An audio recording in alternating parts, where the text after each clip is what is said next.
પારુલ મારે નોકરી લાગી છે અત્યારે 15,000 પગાર અને 3 મહિના પછી સીધો 30,000 પગાર. હા તો એમ કરો ને, સીધા 3 મહિના પછી જ નોકરી જજો ને.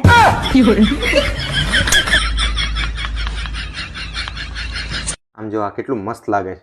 મને તો ઓનલાઈન શોપિંગ ઉપરથી વિશ્વાસ જ ઉઠી ગયો હે. સમ ફોટામાં દેખાડે કંઈક અલગ અને આવે કંઈક અલગ. લાગે ને ખોટું? બસ અમને આવું જ ફીલ થતું હતું કે અમને ફોટામાં દેખાડ્યું હતું કંઈક અલગ અને ભટકાડ્યું કંઈક અલગ. લગ્નના ટાઈમે તે મને કેવા કેવા વચન આપ્યા હતા કે હું તમારી ઇજ્જત કરીશ, તમારી સેવા કરીશ, પણ ઈમાયલું તું કશું કરતી જ નહીં. તો શું એટલા બધાની વચ્ચે તમારી જોડે હું માથાકૂટ કરવા બેહું? બેન એક પગ દબાવવાનું મશીન આવ્યું છે, તમારે લેવું છે? ના ના, મારે તો લગ્ન થઈ ગયા છે. આબ્રોનલા, આપણે સિમલા ફરવા ક્યારે જઈશું? તાર ભાઈ જે 50,000 રૂપિયા ઉછીના લઈ ગયો ને પાછા આપી જાય એટલે તરત. હારું લો, અત્યારે આમે બહુ બરફ પડે, ખાલી ખોટા છોકરા માદા પડે, પછી જઈશું.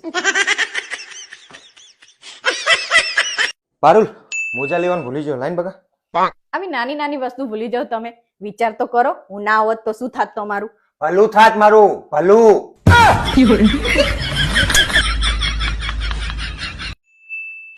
હેલા, આજ ખાવામાં શું બનાવું? ઓપ્શનમાં શું છે? ડુંગળી બટેકા, રીંગણ અને શાહી પનીર. ચાલો ચાલો તો જમી જ લઈએ આજ તો. હેડોલા જમવા. ઓપ્શનમાં શું છે જમવામાં? ઓપ્શનમાં બે જ વસ્તુ છે, હા કે ના? જમવું હે કે નહીં જમવું? આઈ જા મોટા ઓપ્શન વાળા. જોલા, હું નવું પર્સ લઈ. આ તું જે ખોટા ખર્ચા કર કરે ને, પણ યાદ રાખજે જે દિવસે હું નહીં હોય ને એ દિવસે ભીખ માગીને ચલાવવું પડશે. તમે એની જરાય ચિંતા ના કરશો. તમારી જોડે માગી માગીને ભીખ માંગવાની ટેવ પહેલે જ પડી જઈ. પારુલ હું બહુ બધા પૈસા કમાઉં ને તો તારા નામની એક મસ્ત મજાની ગાડી લાવવી છે.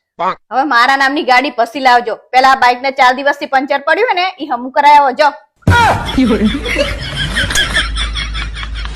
યાર પારુલ હું ડિપ્રેશનમાં જઈ રહ્યો છું.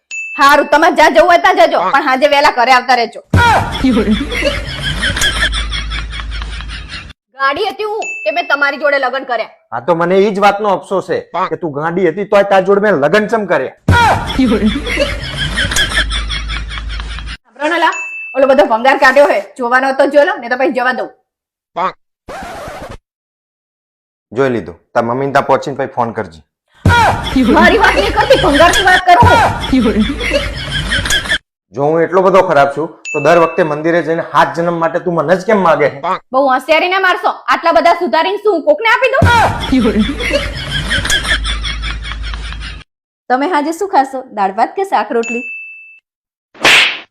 શાક રોટલીમાં કેટલી મહેનત થાય તમને ખબર હે? હું ગમે ત્યારે પૂછું કે તમારે દાળ ભાત ખાવા કે શાક રોટલી, તો તમારે દાળ ભાત જ કહેવાના. બોલો હવે શું ખાશો? દાળ ભાત કે શાક રોટલી? દાળ ભાત. હા એમ.